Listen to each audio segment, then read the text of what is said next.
शुक्लाम्बरधरं विष्णुं शशिवर्णं चतुर्भुजं प्रसन्नवदनं ध्यायेत् सर्वविघ्नोपशान्तयेत् अगजाननपद्मार्कं गजाननमहर्निशमनेकदन्तं भक्तानां एकदन्तमुपास्महे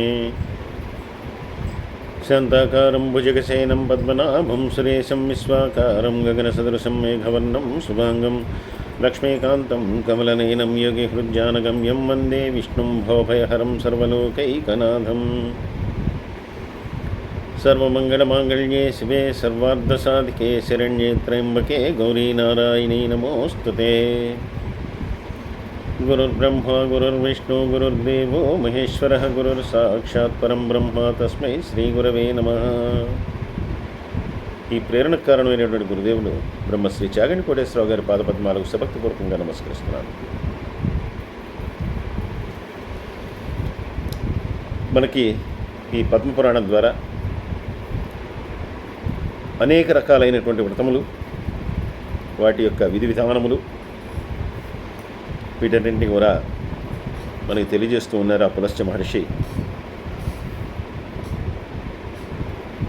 సకల పాపముల నుండి శమింపజేసేటటువంటిది, సాక్షాత్తు రుద్రుని చేత ఆనతించబడినటువంటిది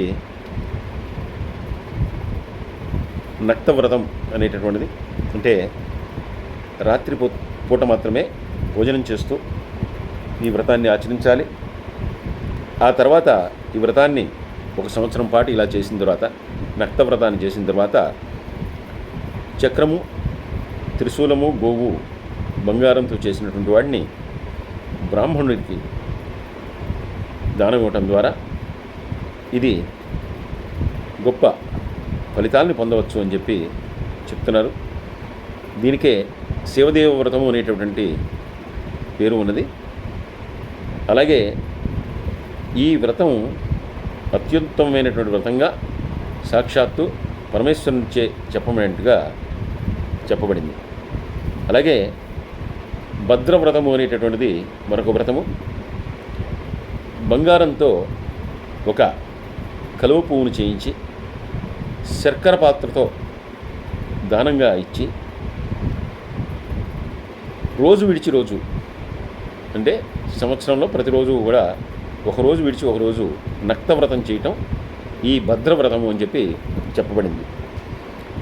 ఈ భద్రవ్రతాన్ని పూర్తి చేసిన తర్వాత, అంటే సంవత్సరం పాటు రోజు విడిచి రోజు ఈ నక్తాల్ని చేసిన తర్వాత వ్రతానికి ఉద్యాపనగా ఒక బంగారు భోజన పాత్రను దానం చేయటం వల్ల విష్ణులోక ప్రాప్తి కలుగుతుంది అని చెప్పబడుతోంది.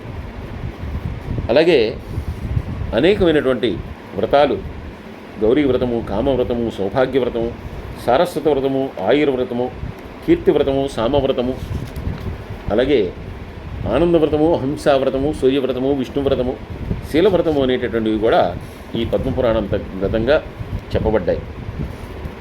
అలాగే ఈ వ్రత ఆచరణం అనేటటువంటిది ఎక్కువగా ప్రాంతాన్ని బట్టి ఉంటుంది కాబట్టి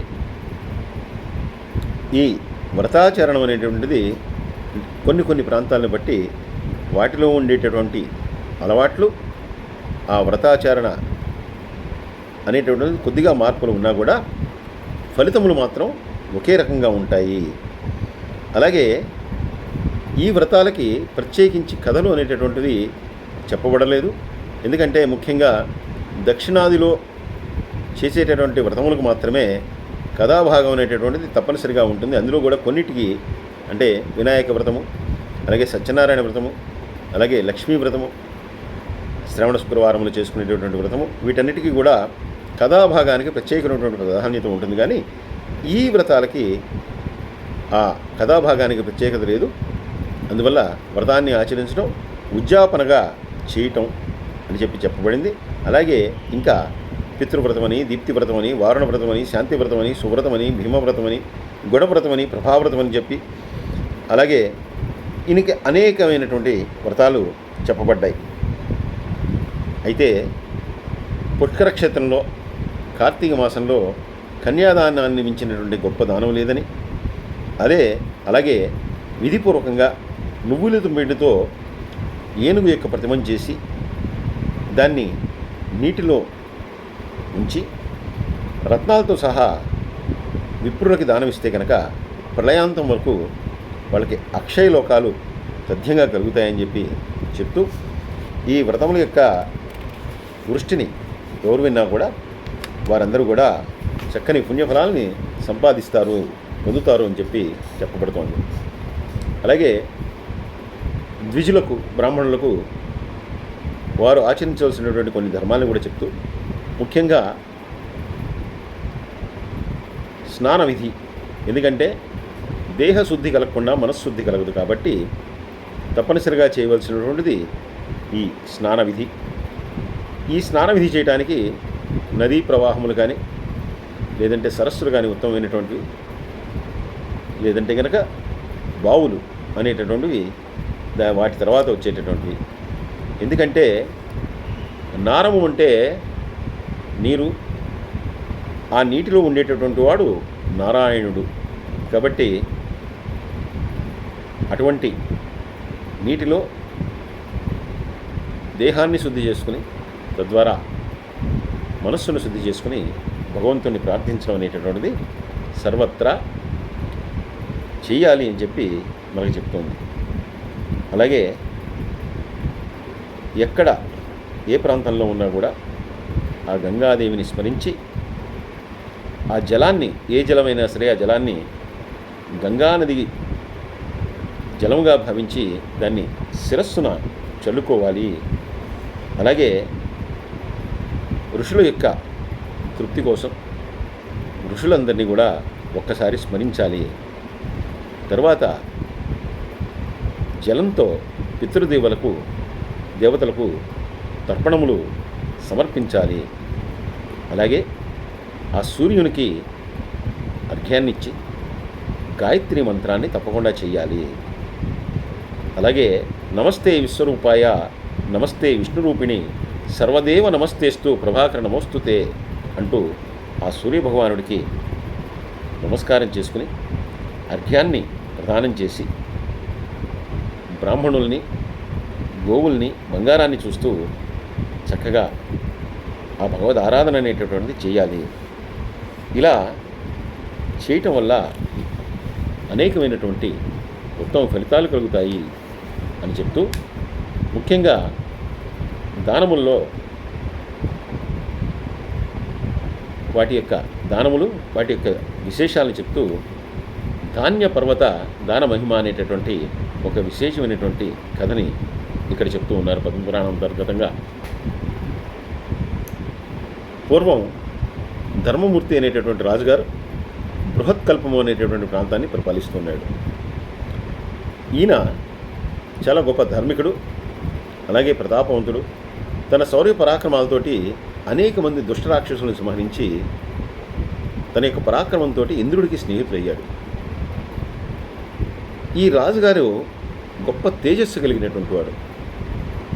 ఎంత గొప్ప తేజస్సు అంటే సూర్యచంద్రులే ఈయన తేజస్సు ముందు వెలవెలబోయేటంత గొప్ప తేజస్సుతో ఉండేటటువంటి వాడు ఈ ధర్మమూర్తి అనేటటువంటి రాజుగారు. ఇంకా ఈయన యొక్క భార్య ఆవిడ త్రిలోక సుందరి, ఆవిడ పేరు భానుమతి. సౌందర్యంలో దేవతా స్త్రీలు కూడా ఆమె ముందు దిగదొడిపోయినటువంటిది ఆ రోజుల్లో అందరూ అనుకునేటటువంటి మాట. ఒకరోజు ఈ రాజుగారు తన ఆస్థాన పురోహితుణ్ణి అడిగాడు, అసలు తనకు ఇంత గొప్ప వైభవం ఎలా కలిగింది? ఇంతకు ముందు కూడా ఇటువంటి ఒక విషయాన్ని మనం తెలుసుకుని ఉన్నాం. ఆయన కూడా రాజుగారు సాక్షాత్తు మహర్షిని అడిగాడు ఈ ప్రశ్న, ప్రదేశన మహర్షిని. అలాగే ఈయన కూడా తన యొక్క ఆస్థాన పురోహితుడిని అడిగాడు, ఏ కారణం వల్ల ఇంతటి తేజస్సు నాకు కలిగింది, అలాగే ఇంత గొప్ప వైభవం నాకు కలిగింది, అది చెప్పమన్నప్పుడు ఈ ధర్మమూర్తి అనేటటువంటి రాజుగారు అడిగినటువంటి దానికి ఆయన యొక్క ఆస్థాన పురోహితుడైనటువంటి వశిష్ఠ మహర్షి చెప్తూ ఉన్నారు. పూర్వకాలం లీలావతి అనేటటువంటి ఒక ఆమె చాలా గొప్ప శివభక్తురాలు. ఆవిడ నిరంతరం కూడా శివారాధనలో ఉండేటటువంటిది. ఆవిడ ఒకనాడు పుష్కర తీర్థంలో లవణరాశిని, బంగారు వృక్ష ప్రతిమలని శాస్త్రవిధిగా ఆవిడ దానం ఇచ్చింది. ఈ లీలావతి ఎక్కడైతే నివసిస్తుందో అక్కడ ఒక స్వర్ణకారుడు ఉండేవాడు. ఈవిడికి ఇట్లా ఒక లవణరాశిని అలాగే బంగారపు వృక్ష ప్రతిమల్ని దానం చేద్దామని ఎప్పుడైతే సంకల్పించుకుందో వెంటనే ఆ స్వర్ణకారుణ్ణి కలిసి కొన్ని వృక్ష ప్రతిమల్ని బంగారంతో సిద్ధం చేయవలసిందిగా కోరుకుంది.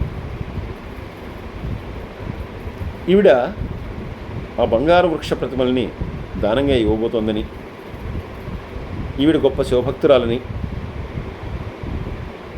కాబట్టి కేవలం ఒక ధార్మిక కార్య నిమిత్తమై ఇలా ఆవిడ అడుగుతోందని తెలిసినటువంటి ఈ స్వర్ణకారుడు, నాకు మీరు బంగారాన్ని ఇవ్వండి, వాటిని వృక్షాలుగా నేను చేసినందుకు నాకు ఎటువంటి రుసుము కూడా వద్దు, కేవలం బంగారాన్ని ఇస్తే ఆ బంగారంతో మీరు అడిగిన వాటిని చేసిస్తాను, ఎందుకంటే మీరు గొప్ప ధార్మిక కార్యక్రమాన్ని చేస్తున్నారు, అందులో నా వంతుగా నేను చేయగలిగింది ఇది, నేను స్వర్ణకారుని కాబట్టి మీకు తయారు చేసిస్తాను, కానీ నాకు ఎటువంటి ధనం కూడా అవసరం లేదు అని చెప్పి ఈయన చెప్పాడు. ఆవిడ సరే అని చెప్పి దానికి కావాల్సినటువంటి బంగారాన్ని ఇచ్చింది. ఈయన చాలా గొప్పగా చాలా అందంగా బంగారంతో ఆ వృక్ష ప్రతిమల్ని, వాటి యొక్క చెట్లు, పువ్వులు ఇవన్నీ కూడా తయారు చేసాడు. ఈ స్వర్ణకారుడి యొక్క భార్య కూడా మెరుగులు పెట్టడంలో చాలా నేర్పగలిగినటువంటిది. ఆవిడ కూడా ఈ లీలావతి చేసేటటువంటి ధార్మిక కార్యక్రమంలోనూ, భర్త ధనం ఆశించకుండా చేస్తున్నటువంటి ఈ కార్యంలోనూ తాను కూడా పాలు పంచుకోవాలనేటువంటి సదుద్దేశంతో ఈవిడ కూడా భర్త చేసినటువంటి ఆ వృక్ష ప్రతిమలన్నిటికీ కూడా ఈవిడ చక్కటి మెరుగులు పెట్టి ఆ పువ్వులు, ఆకులు మరింత చక్కగా ప్రస్ఫుటంగా కనిపించేలాగా ఆవిడ తన యొక్క నేర్పరితనంతో ఆ ప్రతిమల్ని తయారు చేసింది. ఇలా ఈ దంపతులు ఇద్దరు కూడా లీలావతి కోరిన ప్రకారం ఆవిడ అడిగినట్టుగా ఆవిడికి ఆ వృక్ష ప్రతిమలన్నీ కూడా ఇచ్చారు. ఇలా ఇవ్వటం వలన తరువాత జన్మలో కూడా స్వర్ణకారుడు ఆయన భార్యగా ఉన్నటువంటి వాళ్ళే తిరిగి భార్యాభర్తలై గత జన్మ పుణ్యాన్ని అనుభవిస్తూ వారిద్దరూ కూడా చక్కగా వారు చేసినటువంటి పుణ్యఫలం వలన తేజస్సుని, అద్భుతమైనటువంటి సౌందర్యాన్ని పొందారు. కాబట్టి మహారాజా, గత జన్మల్లో స్వర్ణకారుడు ఆయన యొక్క భార్యగా ఉన్నటువంటి వాళ్ళు మీరే ఇప్పుడు ఈ జన్మలో ఈ దేశానికి రాజుగా ఉన్నారు. మీ యొక్క తేజస్సు వలన, మీరు మీ యొక్క ప్రతాపం వలన సాక్షాత్తు ఆ దేవేంద్రుడితో స్నేహాన్ని అనుభవిస్తున్నారు. అలాగే మీ భార్య అప్పుడు ఆ బంగారు వృక్షాలకు దిద్దినటువంటి మెరుగుల వలన మీ ఇద్దరు కూడా అద్భుతమైనటువంటి సౌందర్యాన్ని, తేజస్సుని పొందారు. కాబట్టి మీరు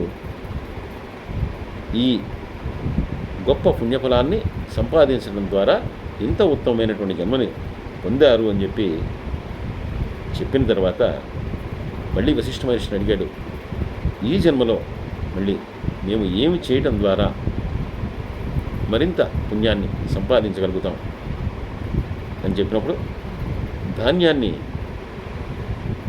పర్వతాలతో సమానమైనటువంటి రాసులుగా పోసి వాటిని దానం చేయండి అని చెప్పి వశిష్ఠ మహర్షి చెప్పిన తర్వాత ఈ ధర్మమూర్తి దంపతులు ఇద్దరు కూడా, రాజుగారు ఆయన భార్య ఇద్దరు కూడా ధాన్యరాశులను పర్వతాలతో సమానంగా రాశులు పోసి వాటిని దానమిచ్చి ఇహలోకంలో సకల సంపదలు కూడా అనుభవించి అంత్యంలో శివలోకవాసులయ్యారు. అంత గొప్పది ధాన్య పర్వత దాన మహిమ ఆ ధాన్య పర్వత దానాన్ని చేసినటువంటి ఆ ధర్మమూర్తి అనేటటువంటి రాజుగారి కథ అని చెప్పి పులశ్చ బ్రహ్మ భీష్ముడికి చెప్తూ, ఎవరైతే ఈ ధాన్య పర్వత మహిమను గురించి వింటారో వారికి దుస్వప్నాలు కలగవు, అలాగే వాళ్ళు పాపరహితులవుతారు, అంతేకాదు వాళ్ళు శివభక్తి పరులవుతారు, వారిలో శివభక్తి అనేటటువంటిది ఇనుమడిస్తుంది అని చెప్పి పులశ్చ బ్రహ్మ భీష్ముడికి చెప్తూ, ఇంకా అనేకమైనటువంటి వ్రతాల గురించి, వాటికి చేయవలసినటువంటి ఉద్యాపనల గురించి, ఆచరించవలసినటువంటి విధి విధానాల గురించి చక్కగా చెప్తూ ఉన్నారు. వాటన్నింటినీ కూడా భీష్ముడు అత్యంత శ్రద్ధాభక్తులతో వింటూ ఉన్నాడు. అటువంటి వ్రతంలో దివ్యమైనటువంటి వ్రతాలన్నింటి నుంచి కూడా మనం తెలుసుకుంటూ ఉందాం. సర్వే జనా సుఖినో భవంతు, సమస్తలోకా సుఖినో భవంతు. స్వస్తి.